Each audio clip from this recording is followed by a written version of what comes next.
Okay, so the next question that we need to ask ourselves is in a covalent bond where electrons are shared, are the electrons shared equally?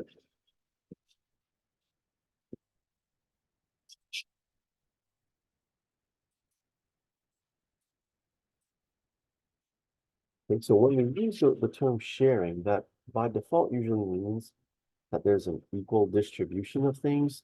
But what we're actually going to see now is that that is not necessarily the case. So we have seen already ionic bonding. Like we talked about ionic bonding in the previous sections. That usually occurs between a metal and a non-metal. It involves ions because there's the transfer of electrons. So one thing loses electron, another thing takes the electrons. We've just seen the other end of the spectrum where we have covalent bonding, where electrons are shared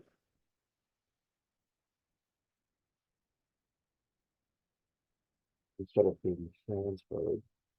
Somewhere in between the transfer of electrons and the sharing electrons, we're going to have a continuum. And that means then that we're going to run into lots of situations where there's not going to be an equal sharing of electrons and there's not going to be a complete transfer of electrons. So we're going to encounter situations known as polar covalent bonds, where the electrons are shared, but they're not shared equally. Okay, and this is in contrast to compared to a non-polar covalent bond,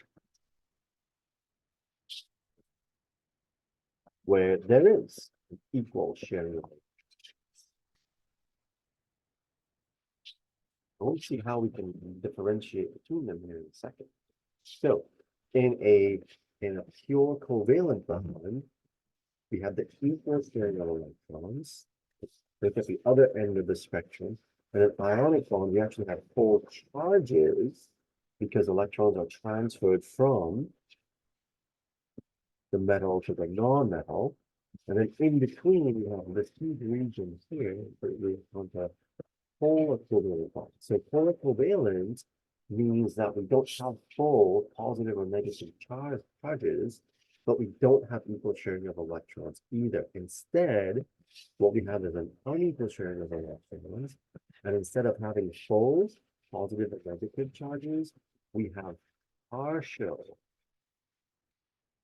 positive and negative charges on things. We represent those partial charges with a symbol delta, and it looks like this. So to make the delta symbol, you kind of make an S and close the bottom tail of it like so. So this is the lowercase symbol delta, and it means partial or slight. So partial or sometimes small, slight, and then partial positive or partial delta minus partial charges. So if you have sophisticated enough tools, we can actually show electron density maps, how the charge is distributed in a particular molecule, where the red region represents where the electrons are. And all the other regions, blue and green, would be where these electrons are not found typically. Okay, so in the example here on the left side, we had an H2 molecule, a hydrogen molecule with H connected to another H. And what this is showing is that those electrons here are actually right between the H's. If you have an H here on the left side, H on the right side, there's the bond between them. That's where the electrons are. So they are being shared equally when we keep that. In the case of the one on the right, sodium fluoride, I have sodium here on the left, I have F on the right. All of the electrons, well, the electrons in this case, are around the F. They're nowhere near around the Na, and again, that's because the electron is lost from the Na and it was picked up by the fluoride. So the electron density map makes sense. Now, what we have here In the middle is what's known as a polar covalent bond, as we mentioned before. The electrons are still being shared, but they're not being shared equally. So it's not like the electrons are spending all the time in the middle between the atoms, because they're obviously not. They're spending a little bit more time on the S than they are around the H. It's not as extreme as in the case of sodium fluoride, and that's over here, the ionic example. But they are being pulled, the electrons are being pulled in this general direction, but not being ripped away from the hydrogen, right? So we would say the F then here would be slightly negative, and the H then would be slightly positive. Delta plus, delta minus. We'll use that notation when it comes to representing polar covalent bonds. So how do we know that the fluorine, for example, it will be the place where the electrons want to spend more time around? Well, we're going to take a look now at another property of the elements in the periodic table, which is called the electronegativity. Electronegativity is sometimes abbreviated as EN, and we define electronegativity as the ability of a particular atom in a compound to pull electrons towards itself, to draw electrons towards itself, right? So it's, in other words, what it is, it's the pull that an atom has on shared electrons. Okay? So if an atom has a high electronegativity, it will pull the shared electrons towards itself. If an atom has a low electronegativity, it's not going to pull on those shared electrons as easily or as strongly. So remember, this is shared electrons, right? So those electrons that are in a covalent bond. In your periodic table, what you're going to see, and again, you do not need to memorize the electronegativity values. These are known as Pauling electronegativity values. You do not need to memorize, but you need to know the trend. So the general trend is shown down here.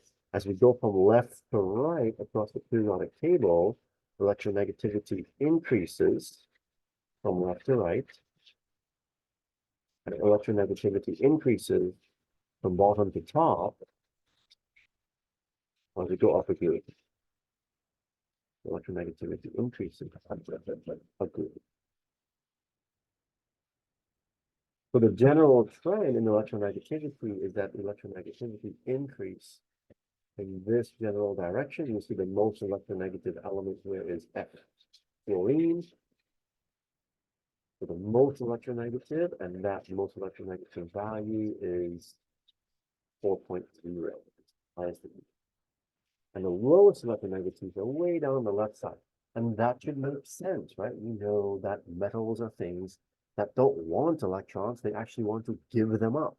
Whereas your non-metals want electrons, they want to gain electrons. So as a result, we would predict that they should have higher electronegativity. So that's exactly what we see on the periodic table. You can chart that difference as you go across a period, for instance, as you go from lithium over to fluorine. Okay, that first period, you can see there's a general increase. Same thing with all the other periods. Yes, there are minor fluctuations, minor deviations from that general trend, but the general trend is still true as we go from left to right across a period. The electronegativity generally goes up. That's the trend you need to know. Now, the truth is when it comes to distinguishing or defining a bond as either ionic, non-polar covalent, or polar covalent, there isn't really a sharp distinction between those. Instead, there's a continuum, there's sort of gray areas when we try to assign a particular bond as being either fully non-polar covalent, fully polar covalent, or fully ionic. Even though there isn't a sharp distinction, we still need to have some sort of rules that we play by when it comes to identifying the different types of bonds. And these rules are listed here. So if in order to determine the type of bond, whether it's non-polar, polar, or ionic, what we're going to look at is the difference in electronegativity, the difference in En between the atoms in the bond.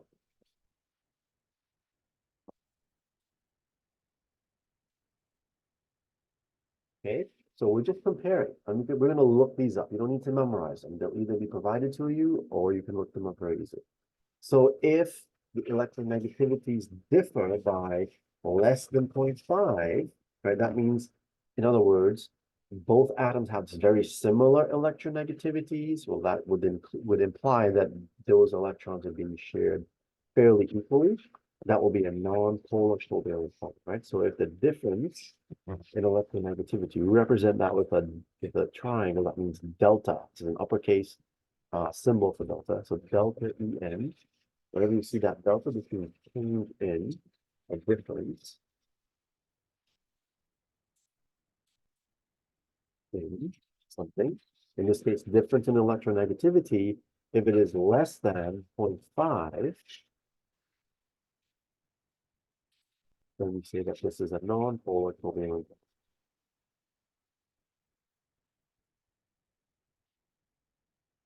If the difference in electronegativity is between 0.5 and 2.0,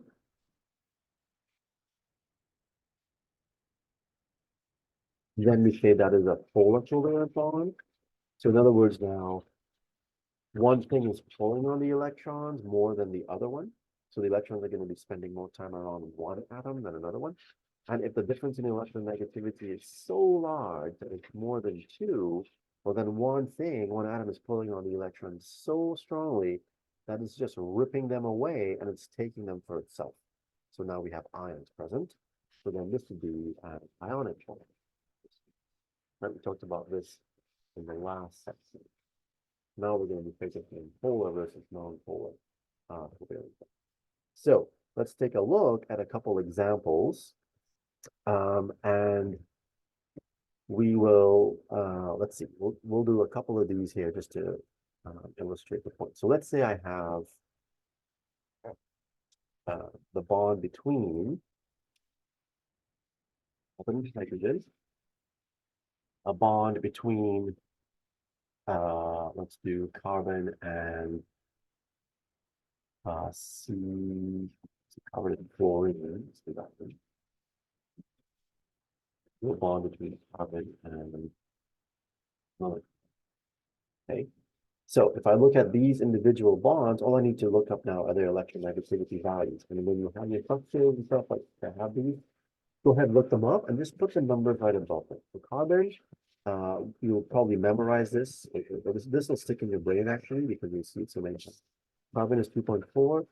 You'll also see hydrogen a lot, which is 2.1. 2.5 for carbon, 2.1 for hydrogen. So the difference here between these two is 2.5 minus, so the big number minus the small number is 0.4. Okay, that's below the 0.5 threshold. This bond then would be a non-polar bond. You see carbon and hydrogen bonds all the time. Those are all non-polar bonds. Carbon and fluorine bond, carbon is 2.5, fluorine is 4.0. So the difference here, big number minus the small number is 1.5. This is a polar bond. Maybe because it's pulled between 0.5 and 2. And in this case, the electrons are going to be pulled in this direction towards the more electronegative element. We can pull a little delta minus here next to the F, and delta plus. The carbon-carbon bond, now obviously, hopefully you can see that the carbon is 2.5, the carbon is 2.5, so the difference here is 0. This is a sort of the ultimate in non-polar bond because we have the difference of 0. Non-polar, you have the complete equal sharing of electrons. Okay? So just by comparing electronegativities, we can classify the bonds as polar, non-polar, or in extreme cases, ionic bonds. So we represent, as in the case of HF, for instance, we can look up their electronegativities. Okay, so H is, what is H, 2.1, Okay, F is 4.0. So if I write those into my structure, the difference in electronegativity here is 4.0 minus 2.1. So this is 1.9. That's a polar covalent bond. Electrons are being pulled in this general direction towards a more electronegative thing. And we can put a little small or delta minus charge next to the F, which means the H is going to have a slight positive charge. And when you draw your little arrow like this arrow that we can draw, this is known as a dipole. And in order to sort of orient ourselves, the arrow always points towards the more electronegative element. You can also put on the other end of the arrow, the tail, pull a little tick mark right there. Okay, so then this part of it actually looks like a positive sign. And guess what? That's where the slightly positive element is going to be, right? So a little tricks along the way you can use to help you visualize these things. So we have an unequal sharing of electrons. These electrons are being pulled, spending more time around the F and they are around the H. That's just a little draw my density now. Low electron density around the H, high electron density because of the high electronegativity. Now, we could calculate something known as the dipole moment, which is a quantitative measure of how polar that bond is. And that is a product of the charge as well as the distance between those charges. Right? And that dipole moment is always a positive value. They're units of debye. We're not going to be really doing any of these sort of calculations. What we can do, though, is compare the dipole moments between similar or among similar molecules. For example, if you look at all the hydrogen fluorides, HF, HCl, HBr, these are all similar in that they're all connecting hydrogen to a halogen. Okay, so the H is similar in all of these. What's different here is the halogen. So we'll see, for instance, that in the HF molecule, again, this is going to be polar in this direction. The bond length here is very short, and the dipole moment is much higher compared to the other, right? So you compare it to HI, for instance, the bond length at HI is very long, so that suggests it's a weak bond. And then also the dipole moment is very low. This means it is not very polar. Whereas in the case of HF, that's a high dipole moment, big dipole moment value, that would be a polar.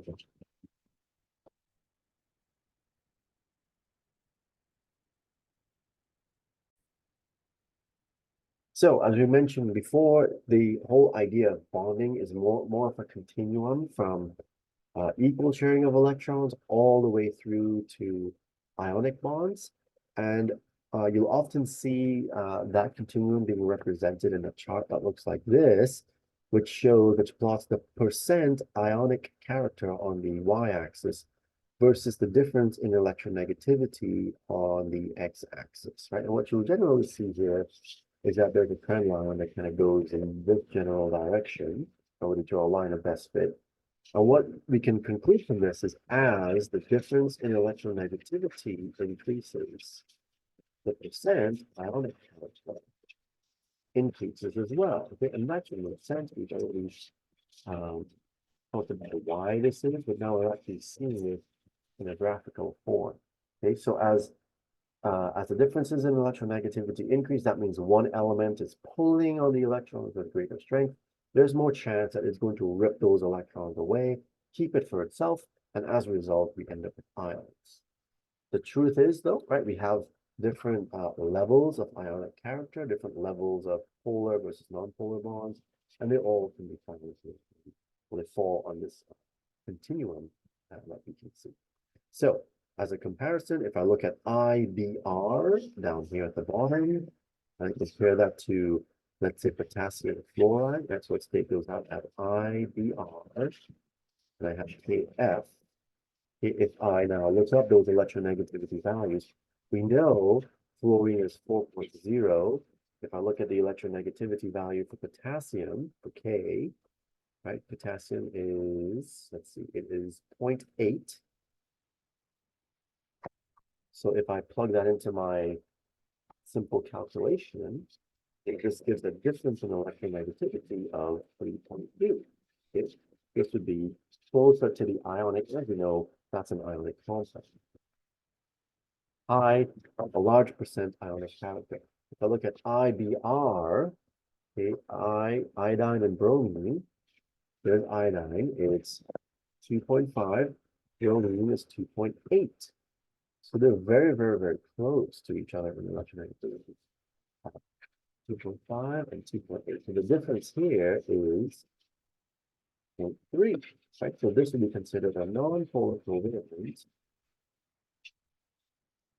which is why we see it way down here on the bottom left side, where there's really close to 0% ionic, which means it's way on the other side, which would be non-polar covalent.